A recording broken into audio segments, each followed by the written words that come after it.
Hello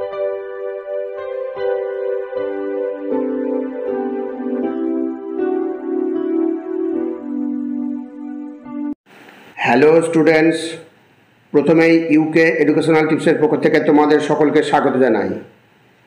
নতুন syllabus অনুযায়ী 2025-এর class 11-এর first সেমিস্টারের পরিবেশবিদ্যার সাজেশন হিসাবে চ্যাপ্টার 1 ভারতের সমাজ ও পরিবেশ থেকে বেশ কয়েকটি ভেরি ইম্পর্টেন্ট কোশ্চেন অ্যান্সার আজকের ভিডিওতে আলোচনা করা হয়েছে।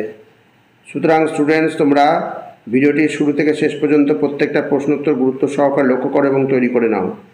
এগুলি তোমাদের আগামী সেমিস্টার পরীক্ষায় বিশেষভাবে কাজে লেগে যাবে। প্রথমে দেখো, সঠিক উত্তরটি নির্বাচন করে লেখো, অর্থাৎ এমসিকিউ, মাল্টিপল চয়েস কোশ্চেন। প্রথম প্রশ্ন হচ্ছে, সংস্কৃতির বৈশিষ্ট্য হলো। তাহলে সংস্কৃতির বৈশিষ্ট্য কি? আচার আচরণের সমষ্টিগত রূপ, চর্চার বিষয়, অর্জিত বিষয়। তাহলে এখানে যে কটা রয়েছে সব কটাই সঠিক, অতএব উপরের সবগুলি। এই অপশন ডি হচ্ছে সঠিক অ্যান্সার, উপরের সবগুলি সঠিক। এবার 2 নম্বর, নিচের কোন বিষয়কে সংস্কৃতির দলিল বলা হয়ে থাকে? তাহলে সংস্কৃতির দলিল বলা হয়ে থাকে কাকে? এখানে প্রথম অপশন ঐতিহ্য, এই ঐতিহ্য হচ্ছে সঠিক অ্যান্সার, অতএব অপশন এ হচ্ছে সঠিক অ্যান্সার, ঐতিহ্য। এবার পরবর্তী প্রশ্ন 3 নম্বর প্রশ্ন হচ্ছে, ঐতিহ্যের পরিচায়ক হলো। ঐতিহ্যের পরিচায়ক হলো বিজ্ঞান, চিত্রকলা, খেলাধুলা। এই তিনটি হচ্ছে ঐতিহ্যের পরিচায়ক, অতএব অপশন ডি হচ্ছে সঠিক অ্যান্সার, উপরের সবগুলি। এইবার নেক্সট 4 নম্বর, গরুকে গোমাতা হিসেবে পুজো করার উদ্দেশ্য হলো। তাহলে গরুকে গোমাতা হিসেবে পুজো করার উদ্দেশ্য কি? আচ্ছা, গোহত্যা বন্ধ করা। এই অপশন এই হচ্ছে সঠিক অ্যান্সার, গোহত্যা বন্ধ করা। গোহত্যা বন্ধ করার জন্যই গরুকে গোমাতা হিসেবে পুজো করা হয়। এইবার নেক্সট হচ্ছে 5 নম্বর, একটি বৃক্ষরোপণ পুত্র সন্তান লাভের সমতুল্য। উদ্ধৃতিটি কোন গ্রন্থে উল্লিখিত রয়েছে? এখানে দেখো অপশন, দেখো রামায়ণ, মহাভারত, তারপরে হচ্ছে বেদ, মৎস্য পুরাণ। অতএব অপশন ডি হচ্ছে সঠিক অ্যান্সার, মৎস্য পুরাণ। নেক্সট প্রশ্ন, পবিত্র বনবিথি কি? তাহলে পবিত্র বনবিথি কি? অরণ্যের অঞ্চল যেখানে গাছকে দেবদেবীর মতো পূজা করা হয়। এই অপশন এই হচ্ছে সঠিক অ্যান্সার। পবিত্র বনবিথি বলতে অরণ্যের অঞ্চল যেখানে গাছকে দেবদেবীর মতো পুজো করা হয়, অতএব অপশন এই হচ্ছে সঠিক অ্যান্সার। নেক্সট প্রশ্ন 7 নম্বর, পবিত্র বনবিথি পূর্বে কি নামে পরিচিত ছিল? পবিত্র বনবিথি পূর্বে পঞ্চবটী, অতএব অপশন বি হচ্ছে সঠিক অ্যান্সার, পঞ্চবটী নামে পরিচিত ছিল।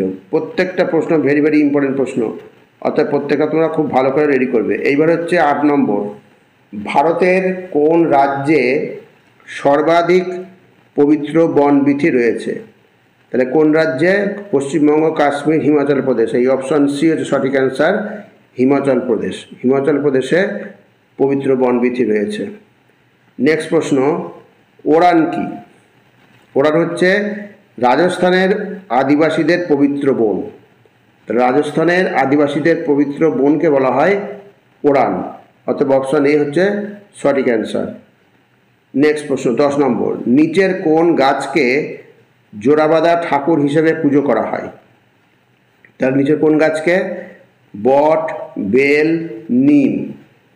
আচ্ছা, এখানে যে কটা রয়েছে সবকটাই হচ্ছে সঠিক, অতএব অপশন ডি হচ্ছে সঠিক অ্যান্সার, উপরের সবগুলি।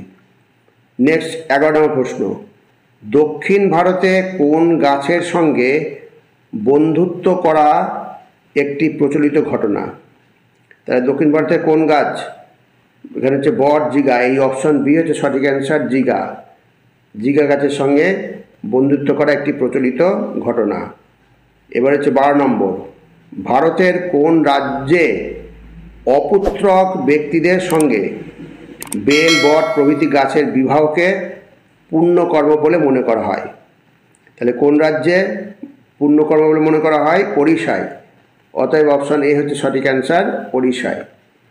এবার নেক্সট 13 নম্বর প্রশ্ন, বিষ্ণই জাতির বসবাস হলো। খুব ভালো প্রশ্ন। বিষ্ণুই জাতির বসবাস কোথায়? বিষ্ণুই জাতির বসবাস হচ্ছে পশ্চিম রাজস্থানে, অতএব অপশন সি হচ্ছে সঠিক অ্যান্সার, পশ্চিম রাজস্থানে। নেক্সট 14 নম্বর, কোন গ্রামকে মরুদ্যান বা ওয়েসিস হিসাবে চিহ্নিত করা হয়? ভেরি ভেরি ইম্পর্টেন্ট প্রশ্ন। কোন গ্রামকে? বিষ্ণুই গ্রামকে, অতএব অপশন এ হচ্ছে সঠিক অ্যান্সার, বিষ্ণুই গ্রামকে ওয়েসিস বা মরুদ্যান হিসাবে চিহ্নিত করা হয়। এবার নেক্সট হচ্ছে, বিষ্ণুই আন্দোলনে নেতৃত্ব দিয়েছিলেন কে? ভেরি ভেরি ইম্পর্টেন্ট প্রশ্ন। বিষ্ণুই আন্দোলনে নেতৃত্ব দিয়েছিলেন অমৃতা দেবী, অতএব অপশন ডি হচ্ছে সঠিক অ্যান্সার, অমৃতা দেবী। এবার পরবর্তী 16 নম্বর প্রশ্ন, চিপকো আন্দোলন কোথায় হয়? চিপকো আন্দোলন কোথায় হয়? ভেরি ভেরি ইম্পর্টেন্ট প্রশ্ন। চিপকো আন্দোলন হয় উত্তরাখণ্ডের গাড়োয়াল হিমালয়ে। ভেরি ভেরি ইম্পর্টেন্ট প্রশ্ন, খুব ভালো করে এগুলো মনে রাখবে। অপশন এ হচ্ছে সঠিক অ্যান্সার, উত্তরাখণ্ডের গাড়োয়াল হিমালয়ে। এবার নেক্সট 17 নম্বর, কত সালে চিপকো আন্দোলন হয়? চিপকো আন্দোলন হয় 1973, 1873, 1773। এবার হচ্ছে এখানে কত হচ্ছে? 1773, তারপরে হচ্ছে 1937। তাহলে এখানে 17 হচ্ছে অপশন এ, অপশন এ 1973 হচ্ছে সঠিক অ্যান্সার। এইবার পরবর্তী প্রশ্ন 18 নম্বর, চিপকো আন্দোলনে নেতৃত্ব দিয়েছিলেন কে? ভেরি ভেরি ইম্পর্টেন্ট প্রশ্ন। চিপকো আন্দোলনে নেতৃত্ব দিয়েছিলেন সুন্দরলাল বহুগুণা, অতএব অপশন সি হচ্ছে সঠিক অ্যান্সার, সুন্দরলাল বহুগুণা। খুব ভালো প্রশ্ন, ইম্পর্টেন্ট প্রশ্ন। এবার হচ্ছে 19 নম্বর, কোন রাজ্যে আপ্পিকো আন্দোলন হয়? তাহলে কোন রাজ্যে আপ্পিকো আন্দোলন হয়? কর্ণাটকে, অতএব অপশন ডি হচ্ছে সঠিক অ্যান্সার, কর্ণাটকে। এবার 20 নম্বর, কত সালে আপ্পিকো আন্দোলন হয়? 1903, 1953, 1963, 1983। এই অপশন ডি হচ্ছে সঠিক অ্যান্সার, 1983। এইবার হচ্ছে পরবর্তী প্রশ্ন, সাইলেন্ট ভ্যালি কোথায় অবস্থিত? ভেরি ভেরি ইম্পর্টেন্ট প্রশ্ন। সাইলেন্ট ভ্যালি কোথায় অবস্থিত? সাইলেন্ট ভ্যালি অবস্থিত হচ্ছে কেরলে, অতএব অপশন সি হচ্ছে সঠিক অ্যান্সার, কেরল। 22 নম্বর, অর্থশাস্ত্র কার রচনা? খুবই ইম্পর্টেন্ট প্রশ্ন এবং তোমরা সকলেই জানো অর্থশাস্ত্র কৌটিল্যের লেখা, অপশন ডি হচ্ছে সঠিক অ্যান্সার, কৌটিল্য। এবার 23 নম্বর, অর্থশাস্ত্রে উল্লিখিত রয়েছে, কি উল্লিখিত রয়েছে? বন সংরক্ষণের কথা, জীববৈচিত্র্য সংরক্ষণের কথা, গাছ কাটার শাস্তির কথা, এগুলো সবই অর্থশাস্ত্রে, এগুলো সবই উল্লেখ আছে, অতএব অপশন ডি সঠিক অ্যান্সার, উপরের সবগুলি।